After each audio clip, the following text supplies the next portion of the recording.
आप सभी पत्रकार एवं छात्रकार साथियों का गुरु कमल भाजपा कार्यालय पर इस प्रेस वार्ता में बहुत बहुत हार्दिक और स्वागत और अभिनंदन।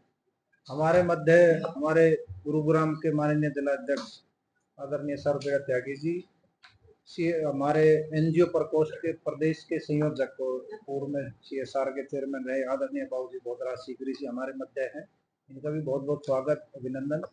सबसे पहले मैं आदरणीय जिलाध्यक्ष जी से निवेदन करूंगा कि अपना विषय रखेंगे, फिर उसके बाद आदरणीय भोदराज सीकरी जी अपना विषय रखेंगे। आदरणीय सर को क्या आज प्रेस वार्ता में सभी पत्रकार छायाकार बंधुओं का हार्दिक स्वागत अभिनंदन।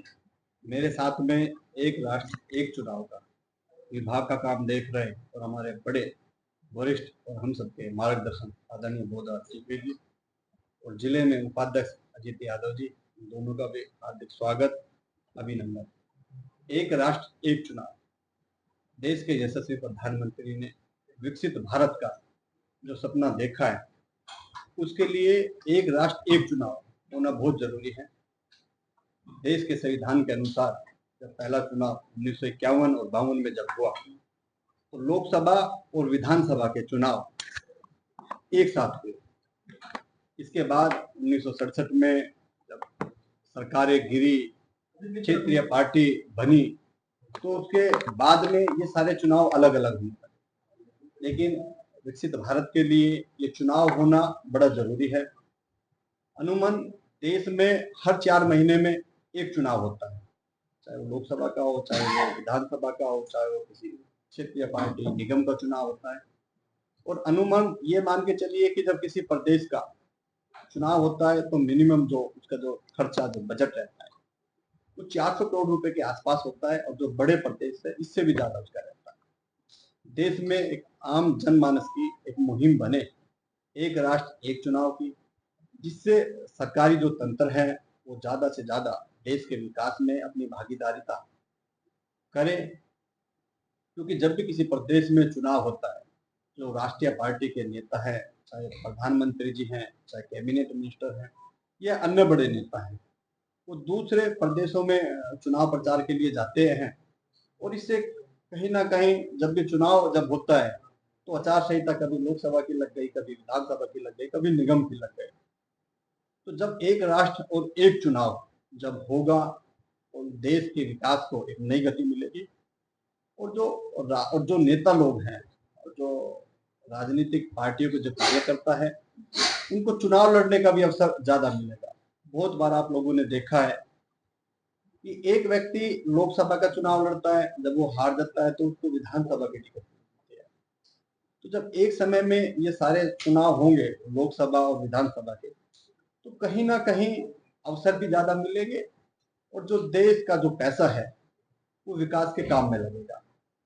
इसीलिए एक राष्ट्र एक चुनाव आम जनमानस की ये एक आवाज बने, इसीलिए एक जन जागरण का एक अभियान हमने शुरू किया हुआ है। उसी को देखते हुए 1 जून को हरियाणा के यशस्वी मुख्यमंत्री जी के लिए हमने एक मैराथन का जो लेजर वैली पार्क सुबह 5:30 बजे जो शुरू होगी, और उनको माननीय मुख्यमंत्री जी हरी झंडी दिखाएंगे।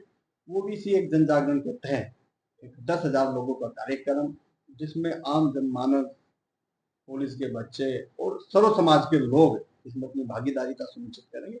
ऐसा कार्यक्रम होने वाला है और आप सभी के चैनलों के माध्यम से भी मैं गुड़गांव के सभी गणमान्य लोगों को उसका आमंत्रित करता हूं। और ये जो एक महायज्ञ है, इसमें सभी 1 तारीख को सुबह 5:30 बजे लेजर वैली पार्क में अपनी भागीदारिता सुनिश्चित करते हुए इस महायज्ञ में अपनी आहुति।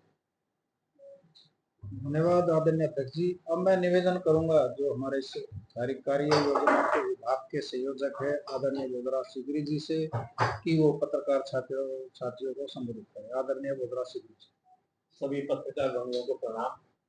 जैसा कि सर्वप्रिय त्यागी ने आपको विस्तार पूर्वक एक राष्ट्र एक चुनाव की रूपरेखा बताई, कुछ एक और इसके बिंदु पर प्रकाश डालना चाहूँगा। एक राष्ट्र एक चुनाव मात्र एक नारा नहीं है, ये हमारे संविधान की आत्मा है।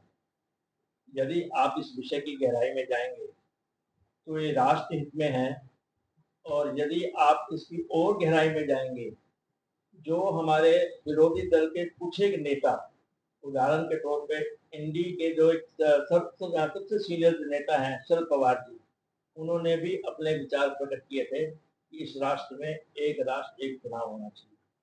तमिलनाडु के जो इस समय चीफ मिनिस्टर है, मुख्यमंत्री, यद्यपि वो नहीं मान रहे, लेकिन उनके स्वर्गीय पिताजी श्री करुणानिधि जी ने भी कहा था कि एक राष्ट्र एक चुनाव होना चाहिए। हमारी सुप्रीम कोर्ट के जो उच्च न्यायाधीश 4 रिटायर्ड, उनकी भी विचारधारा है कि एक राष्ट्र एक चुनाव होना चाहिए। उच्च न्यायालय के 8 मुख्य न्यायाधीश रिटायर्ड, उनकी भी विचारधारा है कि एक राष्ट्र एक चुनाव होना चाहिए। हमारे 3 सेशन होते थे एक जमाने में, चीफ इलेक्शन कमीशन, यदि आपको याद हो, उनके समय से ये प्रथा चली आ रही है। और माननीय प्रधानमंत्री ने इसके ऊपर न केवल मंथन किया है, इसके ऊपर चिंतन भी किया है। चिंतन करने के बाद सदन में भी इस विषय के ऊपर चर्चा की और बाद में एक निर्णय लिया कि इसके करने के क्या फायदे, क्या लाभ है और क्या नुकसान है।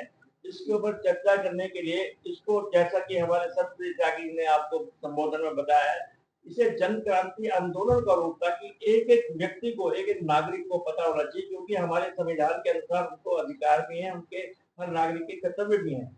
उस कर्तव्य प्रायिकता को पूर्ण करने के लिए एक तो एक संविधान के बिल्कुल अनुरूप है।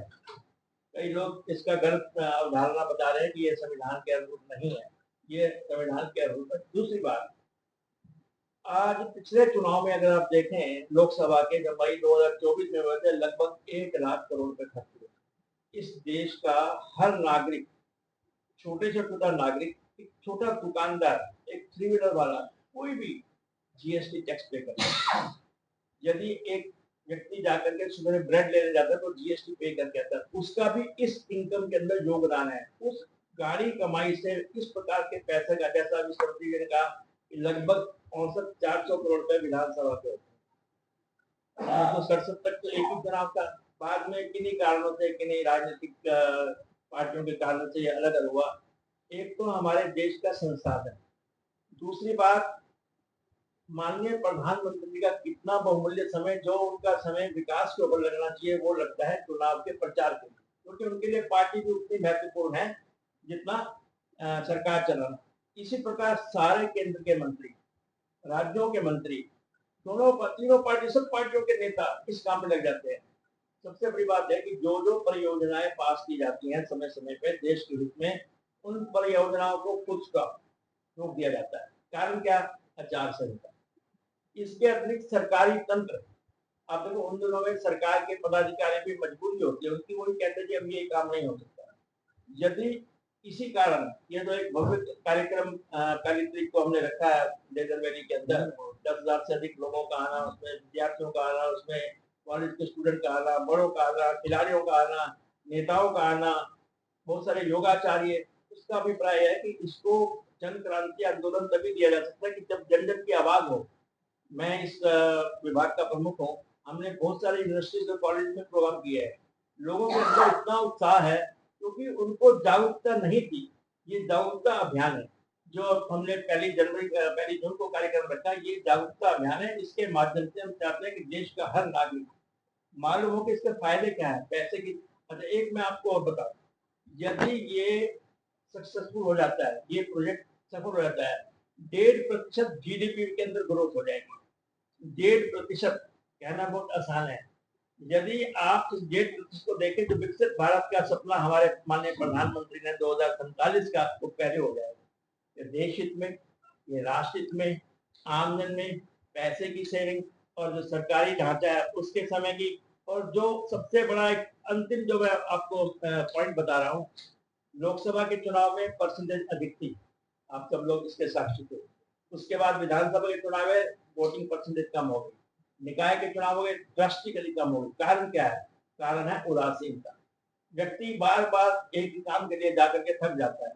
तो इसलिए राष्ट्र हित में, देश हित में, आम नागरिक के हित में, जो हमारी मेहनती कमाई है, जिसको हम विकसित भारत का सपना 2047 की बात कर रहे हैं, इन सब मुद्दों को देखते हुए इसके सबसे उत्तम जो ये निर्णय है, हम तो चाहते हैं कि हर पार्टी को इस कार्यक्रम में, इस यज्ञ के अंदर आहुति डालनी चाहिए, ताकि देश सफलता की ओर, विकसित भारत की ओर जल्दी आगे चले।